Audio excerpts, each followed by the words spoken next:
Friends, welcome to சென்னைகாட் சமையல். எல்லாரும் எப்படி இருக்கீங்க? நல்லா இருக்கீங்களாப்பா? இன்றைக்கி நம்ம சென்னைகாட் சமையலில் பூண்டு வெங்காய குழம்பு ரொம்ப சூப்பராக டேஸ்ட்டாக எப்படி வைக்கலான்னு பார்க்கலாம். வீடியோக்குள்ளே வாங்க போகலாம். சென்னைகாட் சமையல் உங்களை அன்புடன் வரவேற்கிறது. காய்கறி இல்லாத நேரத்தில் நீங்கள் கவலைப்படவே வேண்டாம்.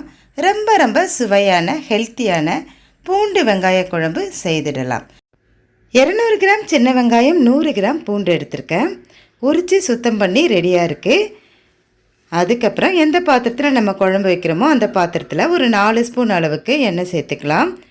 எண்ணெய் காஞ்சதுக்கப்புறம் கடுகு கொஞ்சம் போட்டுருங்க. கடுகு நல்லா பொரிஞ்சு வரும்போது கருவேப்பிலை சேர்த்தாச்சு. கருவேப்பிலை நல்லா பொரிஞ்சதுக்கப்புறம் நம்ம எடுத்து வச்சுருக்க பூண்டு அதில் சேர்த்தாச்சு. பூண்டை 2 கட் பண்ணி நீங்கள் சேர்த்துக்குங்க.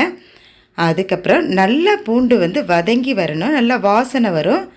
நல்லா வதங்கி வாசனை வந்ததுக்கப்புறம் வெங்காயத்தை அதில் சேர்த்துக்கலாம். இந்த வெங்காயம் சீக்கிரமாக வெந்துடும், அதனால நான் முழுசாகவே சேர்த்துருக்கேன், கட் பண்ணாமல் சேர்த்துருக்கேன். இப்போ வெங்காயமும் சேர்த்து இது போல் நல்லா வதங்கி வெந்ததுக்கப்புறம் காரத்துக்கு ஏற்ப நீங்கள் வீட்டில் அரைச்ச மிளகாய்த்தூள், தனியா கலந்த மிளகாய்த்தூள் யூஸ் பண்ணிக்கங்க. ஒரு 4 ஸ்பூன் அளவுக்கு நான் போட்டிருக்கேன்.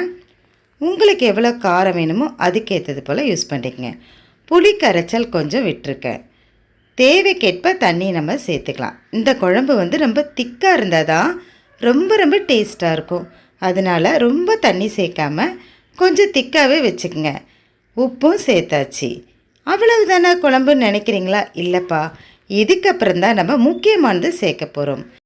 2 பழமான தக்காளியை கட் பண்ணி இந்த குழம்புல சேர்த்துக்கலாம்.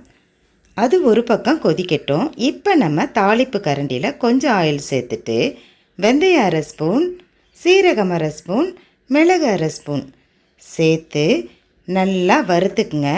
சிம்மில் போட்டு கருகாமல் அழகாக பொன்னிறமாக வறுத்துக்குங்க. கொஞ்சம் கருவேப்பிலை சேர்த்துக்கலாம். இது ரெடியானதுக்கப்புறம் 1-2 இடித்து நம்ம இந்த குழம்புல சேர்த்துக்கலாம். நான் பூண்டு நசுக்கிற கல்லில் இடிச்சிட்டேன். குழம்பு நல்லா கரெக்டான பக்குவத்தில் நல்லா திக்காக ரெடி ஆயிடுச்சு. இறக்குற சமயத்தில் நீங்கள் இதை போட்டுட்டு நல்லா கலந்து விட்டுட்டு இறக்கிடுங்க. இதுக்கு மேலே கொதிக்க வைக்க வேண்டாம். நம்ம வீட்டுக்கு எதிர்பாராமல் கெஸ்ட்டு வந்தால் கூட இந்த குழம்பு போதுங்க. கொஞ்சம் போட்டாலே அதிகமான சாதத்தை பிசைஞ்சு சாப்பிட்லாம். ரொம்ப டேஸ்டான ஹெல்த்தியான பூண்டு வெங்காய குழம்பு ரெடி. நம்ம சேனலை மறந்துடாதீங்க, சப்ஸ்கிரைப் பண்ணி லைக் பண்ணுங்கள். தேங்க்ஸ் ஃபார் வாட்சிங். நன்றி.